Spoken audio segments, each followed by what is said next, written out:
Cordial saludo docente, vamos a dar a conocer la quinta actividad sobre sistemas de determinación del impuesto sobre la renta. Mi grupo está conformado por María Fernanda, Michelle Alexander y quien habla Narly Espitia.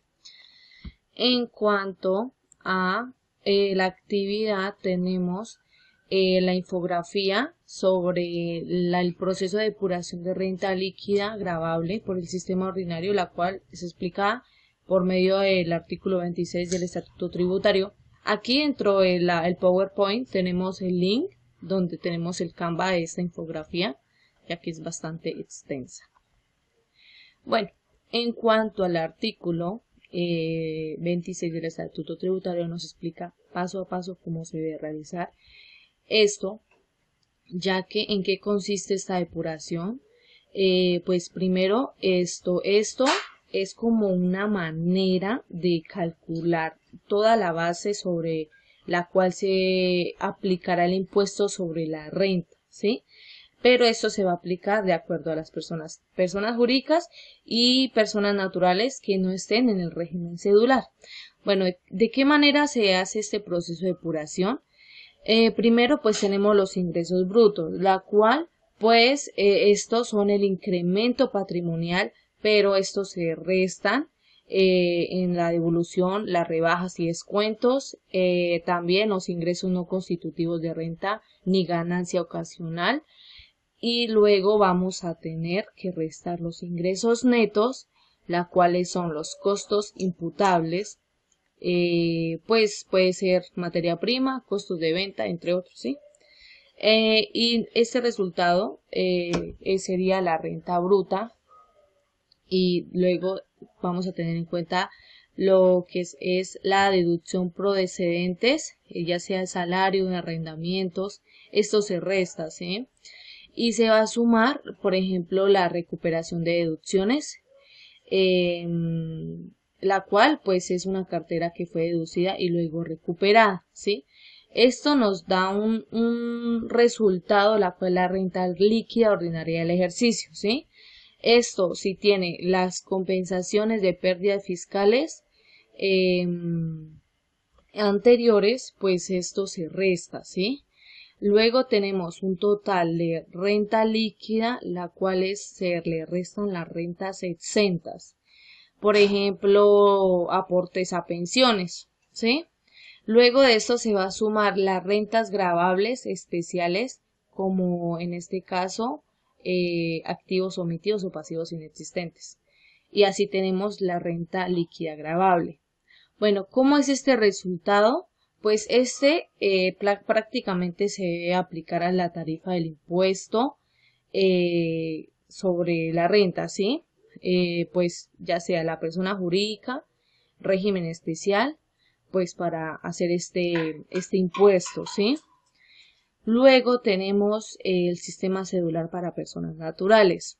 ¿Cómo es esto? Pues voy a hacer una breve explicación. Pues este fue hecho desde el sistema cedular, pues se clasifica los ingresos para calcular los impuestos desde ley de 1819 de 2016, se fue ajustando a la medida del tiempo, luego llegó la ley de 1943 que fue en el 2019 y por último la ley de 2010 que fue el 2019 en Colombia, ¿sí? Bueno, ¿qué es el sistema cedular? Pues este nos da a conocer la determinación del impuesto sobre la renta basado prácticamente en ingresos por cédulas según el origen económico. Por ejemplo, en este caso tenemos la cédula del trabajo, del capital y de pensiones, ¿sí? Luego tenemos las cédulas del sistema en cuanto a las reformas vigentes. ¿Qué quiere decir esto? Pues estamos hablando de las cédulas. Las cédulas están de la de trabajo, que tenemos los salarios, los honorarios, las comisiones, los viáticos y prestaciones sociales.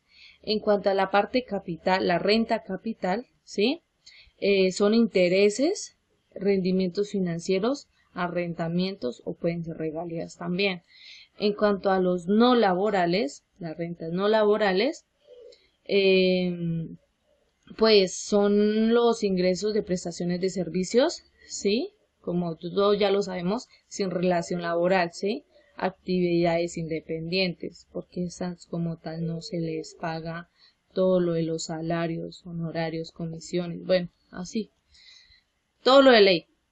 En cuanto a las pensiones, pues todo el mundo lo sabe que esto pues se lleva a cabo durante un tiempo de la persona laborando y los años de la persona también, ya sea mujer o hombre. Entonces esto se hace tanto nacional como en el exterior. Los dividendos o participaciones, pues estas son las utilidades que recibidas por un socio o accionista, ¿sí? Entonces, aquí nos muestra una imagen muy explicativa sobre estas rentas. Entonces, desde el año 2017, las personas naturales pues declaran la renta usando el sistema cedular para separar los ingresos según el origen de estas cédulas. ¿Cómo se depuran los ingresos en cada cédula? Pues de acuerdo a una lógica, ¿sí? Por ejemplo, la cédula se depura por separado, ¿sí? ¿Qué quiere decir entonces? Se suman los ingresos brutos de la cédula, ¿sí? Luego estos se restan los ingresos no gravados, ya sean aportes o obligaciones a pensión. Luego se restan las deducciones permitidas, ejemplo, salud, prepagada, intereses de vivienda. Luego se restan las rentas exentas, por ejemplo, el 40% del ingreso neto con el tope del 5.040 VTEX. Entonces esto se obtiene la renta líquida cedular. Bueno, pues, ¿por qué puse importante? Porque en cuanto a la renta líquida se debe tener un porcentaje del 3,5% inferior del patrimonio líquido del año anterior, pues para poderlo hacer este impuesto, ¿sí? Porque pues está en el artículo 188 del Estatuto Tributario. Bueno, si la suma de todas las cédulas, ¿sí?, da 0 o negativo, el contribuyente no paga impuesto en ese año, ¿sí? Entonces eso es importante saberlo. En cuanto a un caso práctico, pues aquí damos a conocer, por ejemplo, sobre una cédula es, digamos, el trabajo, pues del trabajo, el capital no laborales, pensiones y dividendos. Aquí, pues, ¿qué vamos a hacer? El ingreso bruto se suma, ¿sí? Luego, el ingreso no gravable se resta. Entonces, da una deducción de 8 millones. Y luego se resta las rentas exentas. Así es para cada uno, ¿sí? Por ejemplo, aquí los dividendos no hacen el pago del impuesto, porque es 0. Bueno, luego se tiene el siguiente resultado, tanto del trabajo, capital no laborales, pensiones y dividendos, da unos resultados, ¿sí? Como nos podemos dar aquí cuenta. Entonces, luego de esto, se debe sumar, ¿sí?, las rentas y tener en cuenta los dividendos si se tributan aparte, ¿sí? Aplicando obviamente pues el porcentaje ya sea del 0 al 39%. ¿Cuáles son las características principales? Pues yo tuve en cuenta, o sea que en esta parte, que las deducciones y rentas exentas específicas para cada cédula, ¿sí? También no se deben mezclar las bases gravables entre las cédulas. Luego de eso, las compensaciones de pérdidas permitidas solo dentro de la misma cédula. Tenemos también la clasificación por origen, las cuales son los ingresos se agrupan por tipo de fuente, las tarifas progresivas especialmente en la cédula general y de pensiones, aplicación de tarifas diferenciales según cada cédula. En cuanto a la tarifa aplicable, como lo decía anteriormente, es del 39% según el artículo del Estatuto Tributario. En cuanto a los dividendos, se debe tener en cuenta la tarifa especial según el tramo, el dinero, ¿sí? Las ganancias ocasionales se debe tener generalmente el 10%. Las ventajas del sistema cedular, pues permite un trámite más justo según el tipo de ingreso, ¿sí? Luego protege ciertos ingresos, ya sea pensiones hasta cierto monto, dependiendo la cantidad, ¿sí? Luego facilita la aplicación de excepciones y beneficios tributarios focalizados, utilizados, ¿sí? Encontrados. Nos dimos cuenta de otras características esenciales de estas cédulas. Pues cada cédula, ¿sí? Depura por separado, tanto ingresos, deducciones, costos, beneficios tributarios, rentas exentas, entre otras, pero solo se aplican en la cédula, en cada cédula, ¿sí? No hay duplicaciones. ¿Qué más? Pues estuvimos investigando que las pérdidas dentro de la cédula solo se pueden compensar con rentas de la misma cédula, ¿sí? Solamente con la misma cédula, con el mismo cédula. Pues esto depende de los límites legales que se den a conocer. Luego de eso, la renta líquida no puede ser inferior al 3.5% como lo habíamos dicho anteriormente en el año, o sea, dentro del patrimonio, ¿sí? La suma también, si la suma es cero, como decíamos antes, o negativo, no paga el impuesto durante el año. Eso es muy importante. En cuanto a la renta gravable, ¿sí? Pues en la parte global, pues sí, pues esto tenemos en cuenta la parte de las cédulas del trabajo y pensión, la cual se debe aplicar la tarifa. Luego se suman las rentas líquidas cedulares de no laborales y capital con otra tarifa, ¿sí? Según el artículo 241. Luego la cédula de dividendos y participaciones tiene su propia tarifa, que eso es importante saberlo. En cuanto a la parte de reconocer las deducciones, las rentas exentas y beneficios dentro de la cédula donde hay ingresos, eso es importante para llevar a cabo este proceso, ya que pues es muy necesario hacerlo.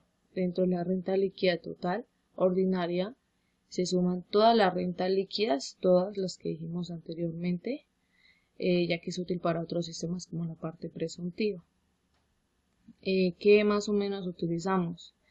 La ley como lo decíamos anteriormente, 1819, 1943, artículo 26, 330, decreto 2250, entre otros.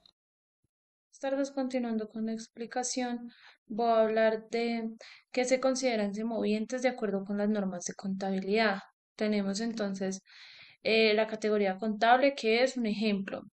Entonces tenemos lo que es el inventario, activo corrientes, que es semovientes destinados a la venta en el curso normal de las operaciones o que están en proceso de desarrollo para este propósito. Ejemplos, ganados de engorde. Propiedad, planta y equipo son los que se utilizan para la producción y reproducción de otros activos biológicos o productos agrícolas, vacas lecheras, toros de la cría, gallinas, ponedoras. Tenemos la definición del valor. El valor patrimonial es el costo de adquisición o el costo de producción del semoviente. El criterio para contribuyentes con obligación contable, que es el valor fiscal, contable ajustado según las normas fiscales. Tenemos las notas y consideraciones prácticas. El contribuyente debe conservar los documentos de soporte, facturas de compra, contratos, etcétera. Otro ejemplo puede ser el cálculo del valor final. Si el costo de adquisición es 1.000 y el valor comercial es 1.200, el valor a declarar es 1.200. Se debe declarar el valor mayor. En criterio para contribuyentes con obligación contable, si el valor en libros es 1.000 y el valor fiscal es 1.200, se debe hacer un ajuste fiscal para reflejar el valor de 1.200. Notas y consideraciones prácticas. La regla general es que el valor fiscal de los activos no puede ser inferior a su valor comercial. Tenemos las rentas agropecuarias.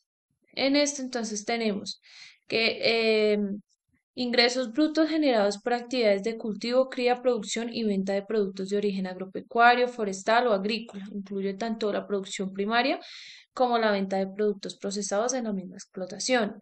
Consideraciones prácticas y ejemplos: la venta de café, ganado, leche, huevos, frutas, cereales. También ingresos por servicios agropecuarios como la siembra, fumigación o cosecha de terceros. Tenemos los incentivos para inversión. La Ley 2010 de 2019 estableció un incentivo para nuevas inversiones que aumentan la productividad en el campo, permitiendo una tarifa especial o rentas exentas por 10 años para ciertos proyectos. Eh, los requisitos para acceder a este beneficio incluyen la inversión en activos fijos, la generación de empleo y un mínimo de ingresos. Es un incentivo para empresas y personas naturales que emprendan proyectos de gran envergadura. ¿Cómo se determina la renta bruta en los productos agrícolas? Tenemos los ingresos brutos, que incluye todos los ingresos generados por la actividad agrícola, como la venta de cosechas, frutas, verduras y cualquier otro producto derivado de la explotación. Tenemos que la valoración de los productos se deben hacer a precio comercial. Se deben considerar los ingresos tanto en dinero como en especie. Devoluciones, rebajas y descuentos. Se resta el total de ingresos, las devoluciones de productos por parte de los clientes, así como las rebajas y descuentos que se hayan concedido. Estos conceptos deben ser debidamente soportados con facturas de venta y notas de crédito. Tenemos la renta bruta agrícola, que es el resultado de la operación anterior, es el punto de partida para el cálculo de la renta líquida. El costo de los insumos y la mano de obra no se restan aquí, sino en la siguiente etapa para determinar por la renta líquida. ¿Cómo se determina la renta bruta en negocios de ganadería? Entonces tenemos la definición de renta bruta, que es la utilidad bruta obtenida de la venta de semovientes durante el año gravable. Se calcula como la diferencia entre el precio de la venta del animal y su costo fiscal. Es crucial no confundir los ingresos brutos con la renta bruta ganadera, que ya se considera el costo de los animales. El cálculo de la renta bruta es la renta bruta ganadera igual al precio de venta del semoviente menos el costo final del semoviente. Ejemplo, si un novillo se vende por 3 millones y su costo de adquisición fue de 2 millones, la renta bruta es de 1 millón. Tenemos el efecto de las reformas tributarias. Leyes como la 2010 de 2019 y la Ley 1819 de 2016 han modificado el tratamiento de las rentas agropecuarias y la valoración de activos. Sin embargo, el principio fundamental del cálculo de la renta bruta ganadera a través del costo fiscal se ha mantenido. Los contribuyentes deben estar atentos a los cambios de la normativa, especialmente las resoluciones del Ministerio de Agricultura que fijan los precios de referencia. Acá pues vamos a hablar del procedimiento para determinar la renta presuntiva en una persona jurídica. Determinamos el valor patrimonio líquido fiscal al 31 de diciembre del año anterior. Entonces se toma el patrimonio bruto de todos los activos de la empresa, efectivo, inventarios, propiedades e inversiones, se restan los pasivos fiscales adaptados y el resultado pues es el patrimonio líquido fiscal. Este es el punto de partida, pues, para calcular la renta presuntiva. Restar las exclusiones permitidas por la ley. Acciones poseídas en sociedades nacionales, patrimonio en el exterior que genere rentas exentas, bienes improductivos por fuerza mayor o caso fortuito. Y acá lo que queda es restar, después de restar, pues las exclusiones se llama base de renta presuntiva. Obtener la base depurada para la renta presuntiva. Después de las exclusiones, la empresa ya tiene la base definitiva, sobre la que aplicará el porcentaje fijado por la ley. aplicar el porcentaje de la renta presuntiva según la ley. Antes de la ley 2010 de 2019, el porcentaje era decreciente, 3% en 2018 y 1,8% en 2019. Desde 2021 en adelante, la renta presuntiva quedó en 0%. Aunque actualmente no se aplica, es clave pues entender el procedimiento porque aún puede tener efectos en revisiones o en comparación histórica. Comparar la renta presuntiva con la renta líquida ordinaria. La renta líquida ordinaria es la utilidad fiscal obtenida por la empresa después de ingresos, costos y deducciones. La renta presuntiva era un piso mínimo que establece la ley. Escoger la mayor entre la renta líquida ordinaria y la presuntiva. Si la renta líquida ordinaria era mayor, esa era la base gravable. Si la renta líquida ordinaria era menor, se usaba la renta presuntiva para garantizar pues un impuesto mínimo. Hoy con renta presuntiva en 0% la comparación es irrelevante, pero el paso sigue siendo pues parte del procedimiento teórico. Acá pues vamos a hablar de qué es qué es un impuesto que grava ingresos extraordinarios o no habituales para el contribuyente. Surgen situaciones puntuales como la venta de activos, herencias y premios. Entonces, la determinación de la ganancia ocasional. Se toma el valor de la venta, se resta el costo fiscal, valor de adquisición, más mejoras, más ajustes permitidos y el resultado es la ganancia ocasional.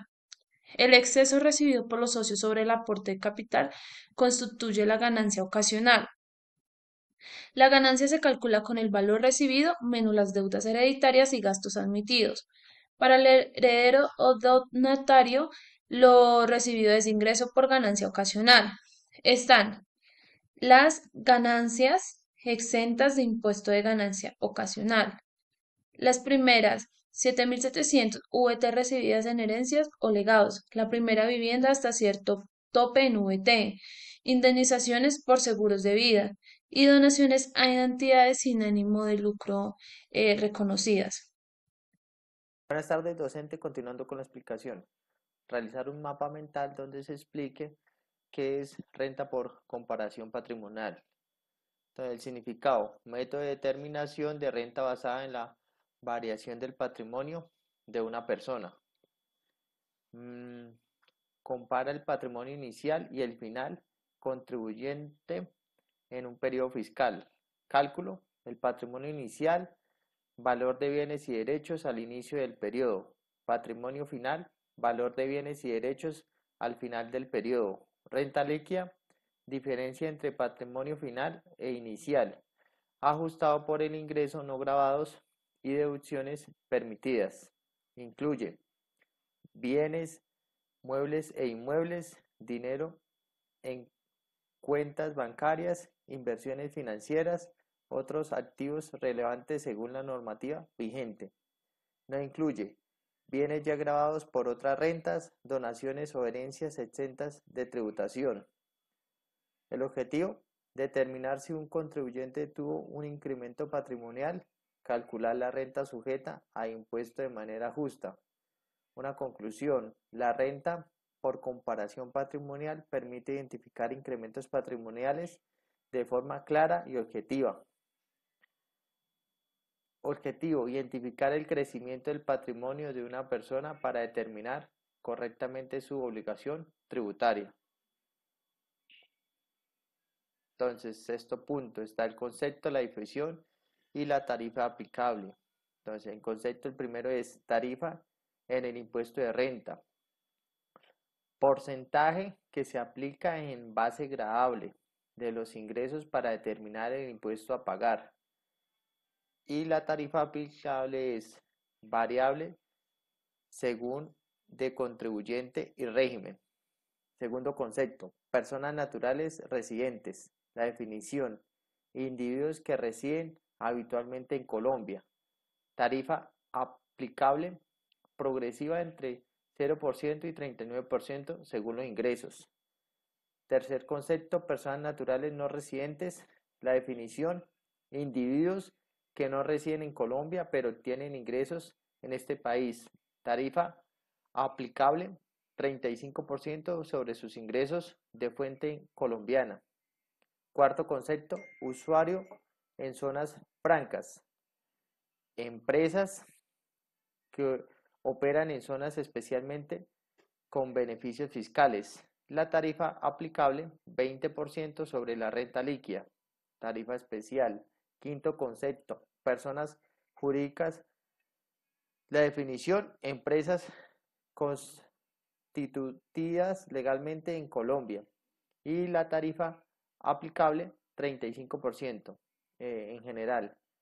Sexto concepto, entidades del régimen tributario especial. La definición, organizaciones sin ánimo de lucro o con beneficios especiales. Y la tarifa aplicable 0 al 15% dependiendo de la actividad autorizada por la DIAN. Anticipo del impuesto de renta. El anticipo del impuesto de renta es un pago parcial y adelantado que los contribuyentes hacen durante el año gradable, basado en la renta líquida del año anterior o según las normas de la DIAN. Las características. Se calcula sobre la renta líquida del año inmediatamente anterior. Es obligatorio para personas naturales y jurídicas según la normativa vigente en Colombia. Su descuento es el impuesto final a la declaración del cierre del año. El ejemplo práctico es, supongamos, una persona natural residente tuvo en el año 2024 una renta líquida de 100 millones. La tarifa promedio de la renta para esta persona es del 30%. El impuesto sobre la renta sería 100 millones por 0,30 es igual a 30 millones, que es el impuesto total anual. Si la DIAN establece que el anticipo se paga en 3 cuotas iguales durante el año, entonces cada anticipo sería de 30 millones dividido en 3 igual a 10 millones por cuota, lo que significa que la cuota sería de 10 millones. Y la interpretación es que el contribuyente pagará 10 millones cada vez como anticipo. Al final del año, si su impuesto definido es igual a 30 millones, no tendrá saldo pendiente. Si es mayor o menor, pagará la diferencia o recibirá la devolución.